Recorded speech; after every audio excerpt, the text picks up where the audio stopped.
नमस्कार साथियों, अलंकार विवेचन में आज का टॉपिक है व्यतिरेक अलंकार। इसकी परिभाषा देखिए। जहाँ उपमेय को उपमान से श्रेष्ठ बताया जाए और उसका कारण भी दिया जाए वहाँ व्यतिरेक अलंकार होता है। उदाहरण देखिए।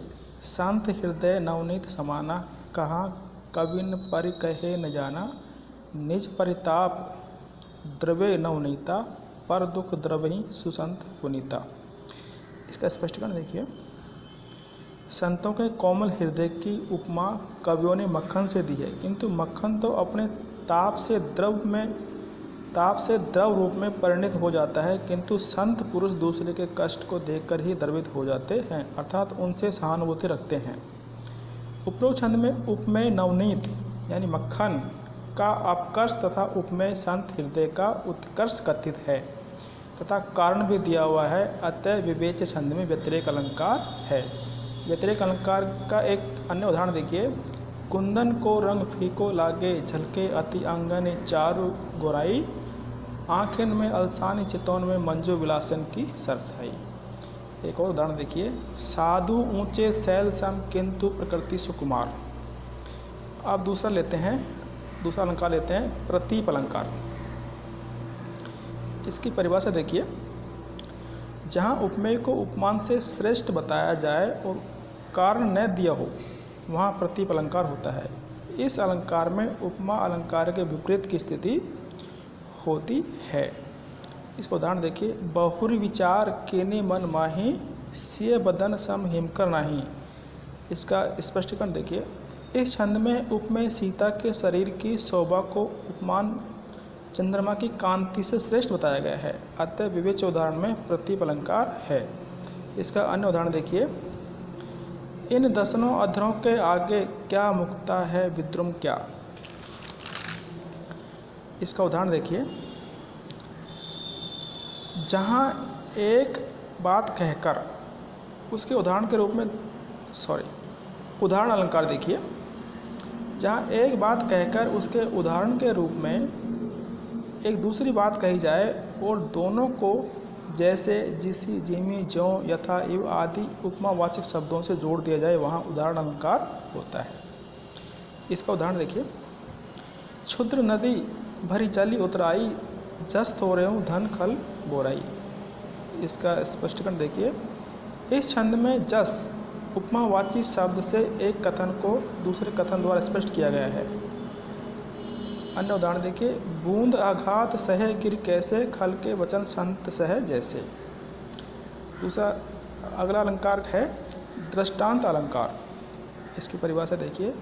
जहाँ पहले कोई बात कहकर उससे मिलती जुलती बात द्वारा दृष्टांत दिया जाए लेकिन समानता किसी शब्द द्वारा प्रकट न हो वहाँ दृष्टांत अलंकार होता है। या जहाँ उपमेय वाक्य एवं उपमान वाक्य और साधारण धर्मों में बिंब प्रतिबिंब का भाव हो तो वहाँ दृष्टांत अलंकार होता है। जैसे बसे बुराई जासु तन, ताहि को सम्मान, बोलो बोलो कहिए छोड़िए खोटे गृह जब दान। अब लेते हैं विरोधाभास अलंकार। जहाँ वास्तविक विरोध न होकर विरोध का आभास मात्र हो वहाँ विरोधाभास अलंकार होता है। जैसे या अनुरागी चित्त की गति समझे नहीं कोई, ज्यों ज्यों बूढ़े श्याम रंग त्यों त्यों उज्ज्वल होई। इसको इस विस्तार से देखिए। उपरोक्त छंद में काले रंग में डूबने से उज्ज्वल होना विरोध कथन है, परंतु इस विरोध कथन का परिहार अर्थ के द्वारा हो जाता है कि भक्त ज्यों ज्यों कृष्ण के प्रति अनुराग करेगा त्यों त्यों उसमें सात्विक भाव बढ़ता जाएगा। अतः विवेच्य उदाहरण में विरोध का आभास मात्र होने से विरोधाभास अलंकार है। इसका अन्य उदाहरण देखिए। सुलगती अनुराग की आग, जहाँ जल से भरपूर तड़ाग वहाँ। एक अन्य उदाहरण देखिए। लहरों में प्यास भरी थी, भंवर पात्र था खाली, मानस का सब रस पीकर तुमने लड़का दी प्याली। अगला अलंकार है असंगति अलंकार। इसकी परिभाषा देखिए। जहाँ कारण कहीं हो और उसका कार्य अन्यत्र हो वहाँ असंगति अलंकार होता है। जैसे पलकु पीकु आंचनु अधर, धरे महावर भाल, आज मिले सु भली करी, भले बनो हो लाल। इसका स्पष्टीकरण देखिए। उपरोक्त छंद में पलकों पर पान की पीक लगना, अधरों पर काजल लगना तथा मस्तक पर महावर धारण करना असंगत है। इस छंद में कारण कहीं और तथा कार्य अन्यत्र होने से असंगति अलंकार है। अगला अलंकार लेते हैं अन्योक्ति अलंकार। इसकी परिभाषा देखिए, जहाँ प्रस्तुत उक्ति से कोई अप्रस्तुत अर्थ भी निकले और प्रस्तुत अर्थ की अपेक्षा वह अप्रस्तुत अर्थ प्रधान या महत्वपूर्ण हो तो वहाँ अन्योक्ति यानी अन्य युक्ति प्रधान अलंकार होता है। जैसे नहीं पराग नहीं मधुर मधु नहीं विकास ही काल, अली कली ही सो बंध्यो आगे कौन हवाल। इसका विस्तार देखिए, इस छंद का प्रस्तुत अर्थ है, इस पुष्प में न तो अभी पराग यानी पुष्पराज है, न तो मधुर मधु, ना ही पूर्ण रूप से खिला हुआ है। हे भ्रमर, तू तो कली से ही बंधा है, आगे जब इस पुष्प में पराग मकरंद तथा विकास का आगमन होगा तो फिर तेरी क्या दशा होगी।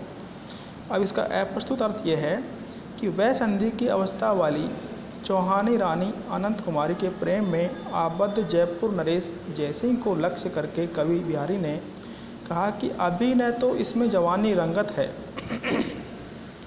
न ही वाणी में सरसता और न ही यौवन के कारण अंगों में प्रफुल्लता ही है। हे राजन, तू अपने सब कर्तव्य छोड़कर रानी के प्रेम में अभी से इतने आसक्त हो तो आगे चलकर जब उसमें यौवनावस्था के लक्षणों का आगमन होगा तो फिर तुम्हारी क्या दशा होगी। अतः विवेक छंद में भ्रमर के प्रस्तुत कार्य से अप्रस्तुत कामुक पुरुष के कार्य की व्यंजना हो रही है और वही अर्थ प्रधान है या महत्वपूर्ण है। अतः यहाँ अन्योक्ति अलंकार है। अब अन्योक्ति अलंकार के अन्य उदाहरण देखिए, माली आवत देख कर कलियन करी पुकार, फूले फूले चुन ले कली हमारी बार। इसमें जो जीवन की क्षणभंगुरता है उसके बारे में बताया गया है। अन्य उदाहरण देखिए, तुलसी पावस के समय धरी कोकिलन मौन, अब तो दादुर बोली हैं हमें पूछे हैं कौन। मतलब तुलसीदास कहते हैं कि वर्षा ऋतु में जब मेंढक बोलने लगते हैं तो कोकिल मौन हो जाती है। इसका दूसरा अर्थ ये कि अच्छे लोग मतलब जब बुरे लोग बोलने लगते हैं तो अच्छे लोग शांत हो जाते हैं, चुप हो जाते हैं। अब लेते हैं अर्थांतरन्यास अलंकार।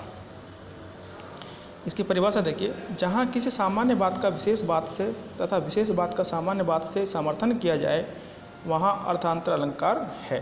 टिप्पणी देखिए, अर्थांतरन्यास पद अर्थांतर प्लस न्यास के संयोग से बना रहता है, जिसमें अर्थांतर का अर्थ है अन्य अर्थ का तथा न्यास का अर्थ है रखना।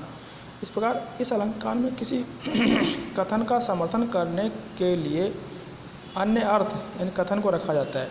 उदाहरण देखिए, जो रहीम उत्तम प्रकृति का करी सकत कुसंग, चंदन विष व्यापत नहीं लिपटे रहत भुजंग। इस छंद में कहा गया है कि कुसंग अच्छी प्रवृत्ति वालों का कुछ नहीं बिगाड़ सकती है। इस सामान्य कथन का विशेष कथन से समर्थन किया गया है कि चंदन के वृक्ष में सरफ लिपटे रहते हैं पर उसमें विष व्यापक नहीं हो पाता है। अतः विवेच उदाहरण में सामान्य कथन का विशेष कथन से समर्थन होने के कारण अर्थांतरन्यास अलंकार है। अर्थांतरन्यास अलंकार के अन्य उदाहरण देखिए, कछु कही नीचे न छोड़िए भलोन वाको संग, पाथर डारे कीच में उछरे बिगारत अंग। अब देखिए दीपक अलंकार। इसकी परिभाषा देखिए, जहाँ उपमान और उपमेय दोनों की तुलना एक ही धर्म से की जाए वहाँ दीपक अलंकार होता है। जैसे बुद्धि जन सफल रसाल दोऊ, नमत नम्रता लाए, दीपक से दीपक रोऊ, सुखी करत सुख दाए। उपरोक्त छंद में उपमेय बुद्धिमान लोग और उपमान आम्र का वृक्ष एक धर्म नम्रता से तुलित है। अतः विवेच उदाहरण में दीपक अलंकार है। अब देखिए मानवीकरण अलंकार। इसकी परिभाषा देखिए, जहाँ जड़ वस्तुओं या प्रकृति पर मानवीय चेष्टाओं का आरोप किया जाता है या जाए वहाँ मानवीकरण अलंकार होता है। जैसे फूल हंसे कलियाँ मुस्काई, जगी वनस्पति मुख धोती शीतल जल से। इस छंद में फूलों का हंसना, कलियों का मुस्कुराना या वनस्पतियों का शीतल जल से मुख धोना मानवीय चेष्टाएं हैं। अतः प्रकृति पर मानवीय चेष्टाओं का आरोप होने के कारण मानवीय अलंकार है। अब देखिए क्रम या यथा संख्या अलंकार। जहाँ कुछ पदार्थों का उल्लेख करके उसी क्रम से संबंधित पदार्थों के कार्यों या गुणों का वर्णन हो, वहाँ क्रम या यथा संख्या अलंकार होता है। जैसे अमीय हलाहत मद भरे श्वेत श्याम रत्नार जियत मरत झुकी झुकी परत जय ही चितवन एक बार। इस छंद में नायिका के नेत्रों में 3 रंग हैं, सफ़ेद, काला और लाल, जो क्रमशः अमृत, विष और मद जैसे प्रतीत होते हैं। अतः विवेच्य उदाहरण में कारण और कार्य में क्रमिक संबंध होने के कारण क्रम या यथा संख्या अलंकार है।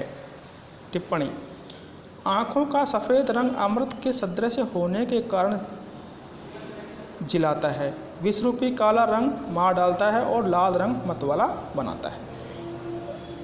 आगे लीजिए, व्याज स्तुति अलंकार परिभाषा। जहाँ देखने या सुनने में तो निंदा प्रतीत हो, पर वास्तव में हो प्रशंसा, वहाँ व्याज स्तुति अलंकार होता है। उदाहरण देखिए, काशीपुर की कुरुति महा जहाँ दे पुनि दे न पाई। उपरोक्त छंद में वास्तव में काशी नगरी की प्रशंसा है, क्योंकि वहाँ देह